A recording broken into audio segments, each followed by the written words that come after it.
तो जैसे कि पिछले एपिसोड में हमने देखा कि नियली अपनी कल्टीवेशन में दोनों लॉज की एनर्जी को अपनी बॉडी में मर्ज करने में कामयाब हो जाता है और वो उसकी सोल रीम में प्रेजेंट माइंड की वजह से कर पाता है, जिसे देखकर गॉडेस युयान काफी चौंक जाती है क्योंकि लॉज की एनर्जी काफी मिस्टीरियस और पुरानी एनर्जी है। कोई भी दो अलग अलग तरह की लॉज की एनर्जी को मर्ज नहीं कर सकता, लेकिन नियली ने न केवल दोनों तरह की एनर्जीज को मर्ज कर लिया होता है बल्कि अपनी बॉडी में एब्जॉर्ब करके अपनी दोनों डिमन स्पिरिट्स को म्यूटेट भी कर लिया था। और ऐसे गॉडेस युयान ने पहली बार देखा था, इसलिए वो उसे देखकर चौंक गई थी। अब नियली काफी दिनों तक कल्टीवेट कर रहा होता है। उसके पास लाउ शियाओ जो कि जेड सील फैमिली के पैट्रियार्क हैं, वो आते हैं। वो आकर उसकी तारीफ करते हुए उसे बताते हैं कि नियली के इंस्क्रिप्शंस वाले हथियार मार्केट में बहुत बिक रहे हैं और लोगों ने उनकी दुकानों के आगे लंबी लाइन लगा रखी है। जब नियली उनसे इसका कारण पूछता है तो वो बताते हैं कि कुछ टाइम में नीदर वर्ल्ड के स्पिरिचुअल गॉड एक डिसाइबल रिक्रूट करने वाले हैं और लोग जल्दी से अपनी ताकत बढ़ाने के लिए हथियार खरीद रहे हैं। फिर लाउ शियाओ से ये हैन के बारे में भी बताता है कि ये हैन ने वुगुई फैमिली ज्वाइन कर ली है और वो वहाँ एक जूनियर लेवल का इंस्क्रिप्शन मास्टर है, जिसे सुनकर नियली थोड़ा चिंतित हो जाता है। लाउ शियाओ से पूछता है कि क्या वुगुई फैमिली अभी कुछ अलग कर रही है,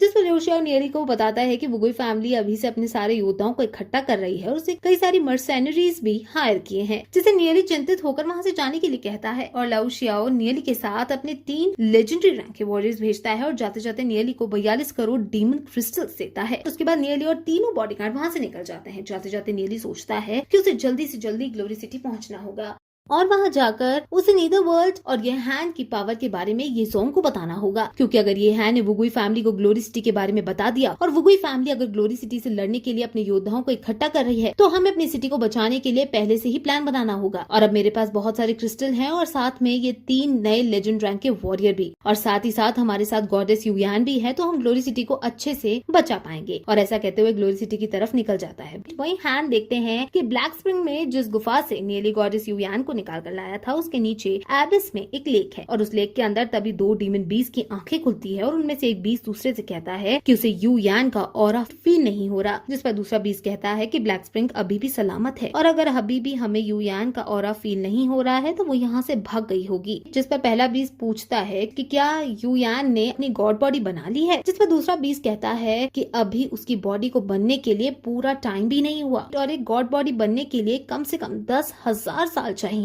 तभी दूसरा बीस्ट डरते हुए बोलता है कि अगर युयान ने अपनी बॉडी बना ली है और वो थैन से भाग गई है तो हम मास्टर को कुछ नहीं कह पाएंगे और मास्टर हमें मार देंगे। और अभी युयान का ऑरा तो गायब हुआ, ज्यादा टाइम नहीं हुआ है, वो आसपास ही होगी। ऐसा कहकर वो दोनों डीमन बीस्ट पानी से निकलकर गॉडेस युयान को ढूंढने निकल जाते हैं। वहीं दूसरी तरफ हम देखते हैं कि ग्लोरी सिटी में लॉर्ड ये जोंग अपने कैबिन में बैठे हैं और तभी उनके पास ये शिव आ जाता है। ये शिव को देखकर ये जोंग उसका धन्यवाद करता है और कहता है कि पिछले कई दिनों से मैं अपनी कल्टीवेशन में था और तुमने इतने दिन ग्लोरी सिटी को चलाया और उसकी रक्षा की, और अभी मैं तुम्हें ही ढूंढने वाला था कि जब आप हमारे शहर में हमें सीक्रेट फैमिली को हटा दिया है तो ग्लोरी सिटी शांति में है, लेकिन हमें सिटी गार्ड्स को कहना होगा कि वो इस शांति को हमेशा के लिए शांति ना समझे और हमेशा सतर्क रहें, क्योंकि हमने ग्लोरी सिटी के अंदर के जहर को खत्म किया है, लेकिन अभी भी बाहर कई सारी ऐसी मुसीबतें हैं जो हमारे शहर को नष्ट कर सकती हैं। फिर उसके बाद ये जोंग येजियो से येजियोन और बाकी बच्चों की ग्रोथ के बारे में पूछता है, जिस पर येजियो से बताता है कि येजियोन और शियाओ जिंगर कल्टीवेशन के लिए एक एकांत जगह पर गए हैं और वो अपनी कल्टीवेशन में पहले से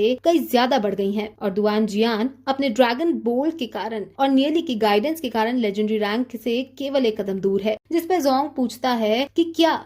टियानुन ट्राइब के लोग हमारी सिटी में आसानी से सेटल हो गए हैं, जिस पर येजियो से बताता है कि मैंने उन पर अलग से ध्यान दिया है। वैसे तो वो लोग कल्टीवेशन में हमसे पीछे हैं, लेकिन वो इसलिए क्योंकि उनके पास कल्टीवेशन टेक्निक्स नहीं है, इसलिए मैंने वहाँ के सारे बच्चों और जवानों को होली ऑर्चर्ड इंस्टीट्यूट में भेज दिया है और वहाँ उन्हें आगे बढ़ने का पूरा अवसर मिलेगा। और फिर ये जोंग येजियो से और भी कई सारी बातें पूछता है, ग्लोरी सिटी की ग्रोथ के बारे में बात करता है। अब वही दूसरी तरफ हम देखते हैं कि नियली और स्यू तीनों बॉडीगार्ड भागकर नीदर वर्ल्ड को पार कर रहे हैं, लेकिन तभी नियली को दूर कुछ कैंप्स दिखाई देते हैं और वो भागते भागते रुक जाता है। फिर उन 3 बॉडीगार्ड से उन कैंप्स के बारे में पता लगाने को कहता है, जिस पर लिu मिंग उनसे कहता है कि मैं अकेला ही इसके बारे में पता लगा सकता हूँ, और ऐसा कहकर वो वहाँ से उसके बारे में पता लगाने के लिए चला जाता है। उसके जाने के बाद नियली सोचता है कि मुझे इस कैंप को देखकर चिंता हो रही है। तब लिu मिंग वहाँ उड़ता हुआ जाता है और देखता है कि वो कैंप वुगुई फैमिली के और वहाँ पर वुगुई फैमिली के साथ बहुत सारे योद्धा हैं, और वो आकर ये सब नियली को बताता है कि वुगुई फैमिली ने वहाँ पर एक स्टेशन बना रखा है और वहाँ पर उनके कई सारे योद्धा और उनकी कई सारी सप्लाई एडवाइस है जो यूथ के टाइम पर काम आती है। और वो लोग बात कर ही रहे होते हैं कि उन्होंने एक नई जगह का पता लगाया है जिसका नाम ग्लोरी सिटी है और वो सब वहाँ अटैक करने जा रहे हैं। ये सुनकर नियली चिंतित हो जाता है और सोचने लगता है कि मुझे जिस बात का डर था वही हुआ। फिर वो सोचता है कि नीदर वर्ल्ड में 15 फैमिली सबसे ताकतवर है। उन फैमिलीज ने नीदर वर्ल्ड को घेर रखा है। अब वो लोग बहुत ताकतवर हैं, लेकिन नीदर वर्ल्ड की ज्यादातर जमीन बंजर है और जगह जगह लावा फूट रहे हैं, जिससे यहाँ की हवा में कई तरह के टॉक्सिन्स हैं और यहाँ हर वक्त सल्फर की स्मेल आती रहती है। इसलिए उनमें से अगर किसी को भी पता चला कि यहाँ के बाहर ग्लोरी सिटी जैसा कोई शहर है तो यहाँ की जमीन बहुत उपजाऊ है और वहाँ की हवा भी बहुत साफ हुई तो ग्लोरी सिटी को हर कोई अपनाना चाहेगा और फिर उन्हें ग्लोरी सिटी पर अटैक करके उसे तबाह करने में टाइम नहीं लगेगा। अगर मैं यहाँ से बाहर निकलने का रास्ता भी रोक दूं तो भी वो कोई और रास्ता देख लेंगे और फिर बाकी सारी फैमिलीज को भी ग्लोरी सिटी के बारे में पता चल जाएगा और फिर जेड सील फैमिली की मदद से भी